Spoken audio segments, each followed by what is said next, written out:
main belakang dengan orang lain, dengan lawan jenis, itu adalah termasuk sifat pengkhianatan. Lalu kita akan lanjutkan, ya. Dan Rasulullah SAW memiliki sifat al-wafa yang artinya mengingat kebaikan atau jasa orang lain, ya. Mengingat kebaikan atau jasa orang lain. Ya, jadi sebelum kita menjelaskan bagaimana Nabi SAW itu ingat kebaikan para sahabatnya, maka kita akan bahas bagaimana Nabi SAW itu ingat kebaikan orang-orang kafir, ya. Jadi bukan ahli bid'ah lagi, ya. Bukan kebaikan ahli bid'ah, bukan kebaikan orang awam muslim, bukan.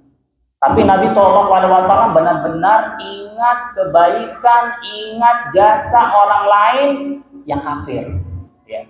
Ini luar biasa sekali. Kisah yang pertama yaitu ada seorang bernama Abul Bakhtari, ya, Abul Bakhtari bin Hisham. Dia ini adalah seorang dari kafir Quraisy, ya, yang mana Abul Bakhtari bin Hisham ini memiliki jasa kepada Nabi SAW ketika Bani Hashim itu diboikot oleh kafir Quraisy. Jadi pernah Pak, Bani Hashim itu keluarga Nabi SAW, keluarga besar Nabi SAW itu diboikot oleh kabilah-kabilah Quraisy di kota Mekah. Ini mereka dipinggirkan, ya. Ada namanya Syi'ib Abu Thalib. Mereka dipinggirkan, diisolasi. Gak boleh berdagang dengan mereka, gak boleh komunikasi dengan mereka, gak boleh interaksi dengan mereka, gak boleh menikah dengan Bani Hashim, gak boleh, dilarang. Tidak boleh jual beli, tidak boleh bicara, ya. Sehingga ketika itu banyak orang dari Bani Hashim itu meninggal. Banyak yang meninggal. Banyak yang hidup dalam kondisi miskin dan banyak yang kelaparan.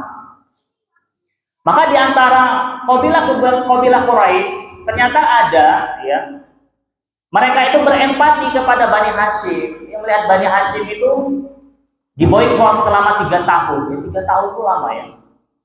Dari tahun 7 kenabian sampai tahun 10 kenabian. Ini sebelum hijrah, ya. 7 kenabian sampai tahun 10 kenabian, 3 tahun. Jadi banyak kabilah Quraisy ini kasihan, ya, melihat Bani Hashim. Maka ada 5 orang dari Quraisy, ya. Salah satunya adalah Abul Bakhtari, ya. Ini ada Abul Bakhtari, Mut'im bin Adi, Zuhair bin Muawiyah, Zam'ah bin Aswad, dan Hisham bin Amr. Ini 5 orang ini, ya, adalah pelopor untuk dibukanya boikot oleh kafir Quraisy. Mereka berbicara kepada Abu Jahal, ya. Mereka berbicara kepada Abu Jahal, bernegosiasi kepada Abu Jahal, ya. Sehingga akhirnya Abu Jahal mau membatalkan pemboikotan tersebut, ya. Mau membatalkan pemboikotan tersebut.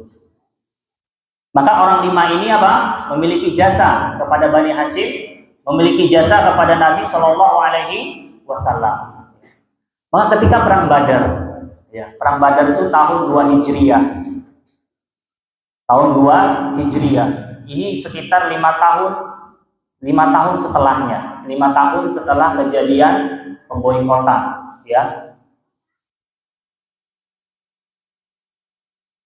Terjadilah perang Badar dan Nabi berpesan kepada para sahabatnya, wahai sahabatku, barang siapa yang bertemu dengan Abul Bakhtari, jangan bunuh dia. Jangan bunuh dia. Karena Nabi SAW ingat apa? Kebaikan Abul Bakhtari dulu, ya. Padahal Abul Bakhtari ini masih kafir. Maka ketika terjadi perang Badar, ya, ada seorang sahabat yang bertemu dengan Abul Bakhtari, ya. Lalu seorang sahabat ini mengatakan, Inna Rasulullah SAW nahana an qatlika. Sungguhnya Nabi SAW ini melarang kami untuk membunuhmu, wahai Abul Bakhtari. Wa ma'a Abul Bakhtari zamilun, zamilun lahu kharaja ma'ahu min Makkah. Tapi Abu Bakhtari ini ternyata berperang itu sama teman. Ada dia itu, ada teman dekatnya, ya. Teman dekatnya ini dari Bani Lais. Lalu mendengar hal tersebut, Abu Bakhtari berkata, "Zamili, teman saya gimana? Dibunuh nggak?" Ini. Teman saya gimana? Bisa nggak dia nggak dibunuh? Kan saya nggak dibunuh. Dia gimana katanya? Faqala lahu. Maka sahabat ini radhiyallahu anhu mengatakan, "La wallah, ma nahnu bitariki zamiluka." Kami tidak akan meninggalkan temanmu hidup, ya. Maksudnya ya kita bunuh. Ya. Ente aja yang selamat, dia enggak, gitu ya. Ma'amarona Rasulullah sallallahu alaihi wasallam illa bika wahda. Nabi SAW itu hanya berpesan untuk engkau saja, engkau seorang. Maka apa kata Abu Bakhtari? La wallahi, enggak. Ya udah, saya enggak mau. Idza la'amutanna ana wa huwa jami'an. Kalau misalkan ya saya harus mati, ya udah kita mati bareng aja, gitu ya. Dia dengan sahabatnya. Maka akhirnya Abu Bakhtari dan sahabatnya ini dibunuh oleh sahabat radhiyallahu anhu, ya. Maksudnya di sini adalah bagaimana Nabi Shallallahu Alaihi Wasallam ingat kebaikan Abu Bakhtari, ya. Dan di sini juga terdapat faidah bagaimana Abu Bakhtari itu adalah orang yang setia kawan, ya, walaupun mati konyol sebenarnya, ya, tapi dia setia kawan. Dia tidak mau meninggalkan temannya, ya. Makanya dia mengatakan, la yatahaddatsu anni nisa'i Makkah anni taraktu zamili hirsan 'alal haya. Saya enggak mau perempuan-perempuan di kota Mekah itu mencela saya meninggalkan teman, ya, karena supaya saya selamat. Enggak mau dia dapat celaan, mending gue mati, gitu. Mati dia. Jadi kita lihat bagaimana kesetiaan, ya, bagaimana Nabi Shallallahu Alaihi Wasallam ingat kebaikan Abu Bakhtari dan bagaimana Abu Bakhtari setia terhadap kawannya.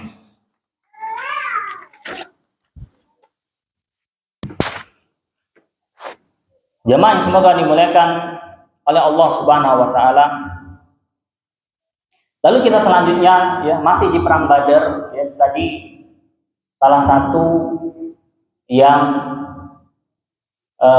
satu 5 orang itu sudah Abu Bakhtari, ya. Maka ada orang kedua bernama Mut'im bin Adi, ya. Mut'im bin Adi ini, ya, memiliki 2 jasa kepada Nabi Shallallahu Alaihi Wasallam. Yang pertama, pembebasan boikot, ya. Sudah tadi kita ceritakan. Nah, ini yang kedua, jasanya adalah ketika Nabi SAW berdakwah di kota Taif, ya, lalu beliau mendapatkan penolakan, beliau dilempar, dipukulin sampai berdarah, gitu ya. Maka sepulang dari kota Taif, Nabi SAW ini ditolak oleh kafir Quraisy. Wah, ini ada Muhammad pulang dari Taif, dia habis ditolak. Maka orang-orang kafir Quraisy menolak Nabi SAW untuk masuk ke kota Mekah. Diusir. Maka Nabi SAW bicara kepada Mut'im bin Adi, meminta perlindungan kepadanya, ya. Dan Mut'im bin Adi akhirnya memanggil anak-anaknya, ya.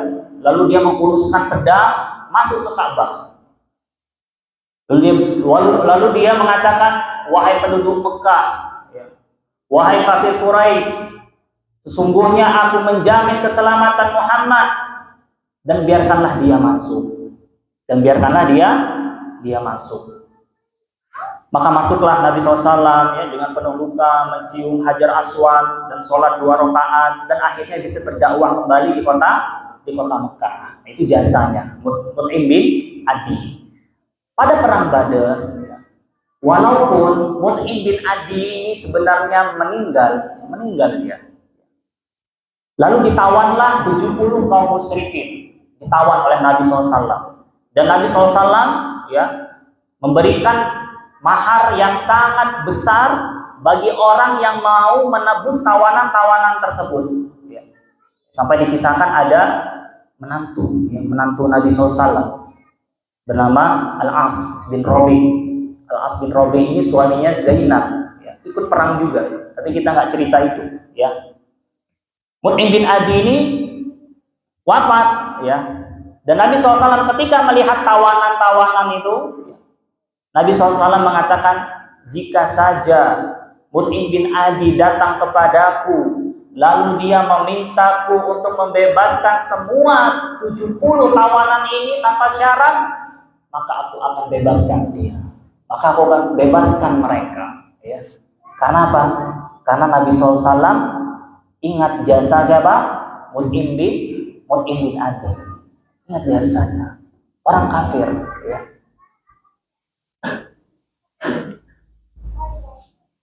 Lalu selanjutnya, ya, kisah selanjutnya adalah ketika Nabi SAW ya, bertemu dengan ibu susuan beliau yang bernama Halimah As-Sa'diyah.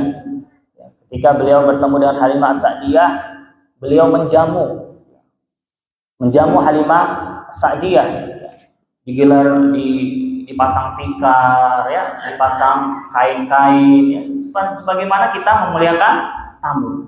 Maka orang-orang tuh heran.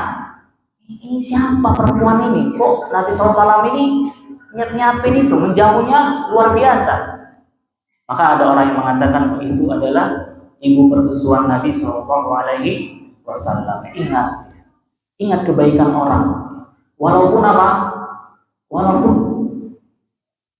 ya dia sudah nggak sama kita lagi.